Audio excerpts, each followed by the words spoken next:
प्रेम पर कुछ विचार साझा करना चाहूँगा। आज़ादी का असली मतलब वही समझ सकता है जिसने कभी गुलामी की।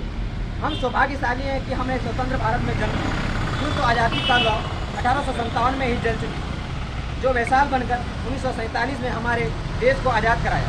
प्राचीन, मध्यकालीन और वर्तमान भारत की उदाहरणों से स्पष्ट करना चाहूँगा कि जब हम फिरंगियों के फेरे में फंस गए थे तो रंग दे बसंती चोला का एक आवाज़ पर टोलों के टोले उमड़ाते थे और उनके वंदे मातरम के नारों से खून में आने वाली 5 से 5 डिग्री का तूफान अंग्रेजी शासकों के जोड़ों में तूफान ला देता था। लोग मर जाते थे, मिट जाते थे, फांसी चढ़ जाते थे, तो वो भी अपनी देशभक्ति साबित कर रहे होते थे, क्योंकि उस दौर की देशभक्ति की कसौटी थी। उसके बाद 62, 65, 71 की युद्धों में अपने सुहाग गवा देने वाली औरतें जब घर की हालात हो जाया करते थे कि प्यार भी भरपूर गया, मांग का सिंदूर गया, नन्हे नौनिहालों की लंगोटियाँ चली गई, छोटी छोटी बेटियों की चोटियाँ चली गई, बाप की कमाई गई, भाई की पढ़ाई गई, ऐसा एक विस्फोट हुआ, पता ही चला नहीं कि पूरे जिस्म की कई बोटियाँ चली गई और आपके लिए तो एक आदमी मरा है साहब, मगर मेरे घर की तो रोटियाँ चली गई, मेरे घर की तो रोटियाँ चली गई। वाले हालात पैदा हो जाने के बावजूद भी एक माँ अपने बेटे के सरहद पर दुश्मनों की धज्जियाँ उड़ाने के लिए भेज देती थी और उसे पत्र लिखाकर ये भेजा करती थी कि अम्मा ने खत लिखा है बड़े ही चाव से, पुत्र मेरे ना घबरा जाना, 1 इंच भी पीछे ना हटना, चाहे इंच इंच कट जाना, चाहे इंच इंच कट जाना।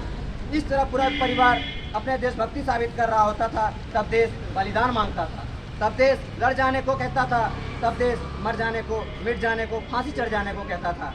किंतु आज देश लड़ जाने को नहीं कहता, आज देश मर जाने को, मिट जाने को, फांसी चढ़ जाने को नहीं कहता, बल्कि मेरे विचारों में यदि कोई व्यक्ति अपना काम पूरी ईमानदारी, पूरी मेहनत और पूरी लगन से करे ना, तो वही सच्ची सबसे बड़ी देशभक्ति है। मैं नहीं मानता कि फेसबुक और व्हाट्सएप की डीपी को 3 रंगों में रंगना ही देशभक्ति है। और यदि आप कहेंगे कि साल में 2 बार हाथ में तिरंगा ले लेना ही देशभक्ति है, तो मैं पूछना चाहूँगा कि फुटपाथ पर रहने वाला वो बच्चा ट्रैफिक की छाव में नंगे पाँव जब तिरंगा बेच रहा होता है, तो क्या इसे आप उसे देशभक्ति कहेंगे? ये उसकी देशभक्ति नहीं, उसके पेट की भूख की शक्ति है जो उसे ऐसा करने पर मजबूर करती है। क्योंकि ना मस्जिद को जानते हैं, ना शिवालयों को जानते हैं। जो पेट की भूखे होते हैं ना, वो सिर्फ भोजन के निवालों को जानते हैं, वो सिर्फ भोजन के निवालों को जानते हैं। अपने विचार, अपने परिवार, अपने समाज, अपने देश के लिए समर्पण का भाव है देशभक्ति। हर देशद्रोही, ताकि हर देशद्रोही से यह समझ सके कि अगर तू परिंदा है तो ये आसमान तेरा है, अगर तू दरिंदा है ये शमशान तेरा है। भाईचारे से रहना है तो रह इस ज़मीन पर, वरना ये कब्र भी तेरी है और ये कब्रिस्तान भी तेरा है, ये कब्रिस्तान भी तेरा है। लेकिन एक देशद्रोही से ज़्यादा देशभक्ति तब आहत हो जाती है जब एक बेटा अपने बूढ़े माँ बाप को वृद्धाश्रम में छोड़ाते हैं। करा उठती है जब वो देशभक्ति, जब मुसीबत में फंसे लोग की जान बचाने से ज़्यादा हम सेल्फी लेकर अपने लाइक बढ़ाने में रहते हैं। युवा जिनके ऊपर जिम्मेदारी भी अपने देश, अपनी समाज, अपने राष्ट्र की आशाओं को बांधे रखने की है, वह युवा अब 4x4 की छोटी सी स्क्रीन पर अपनी कोमल अंगुलियों की घर्षण से मात्र अपनी भावनाओं को इमोजी भेज रहे होते हैं। 4 बोतल वोट का काम मेरा रोज का, भारत का भविष्य तबाह कर रखा है इसने।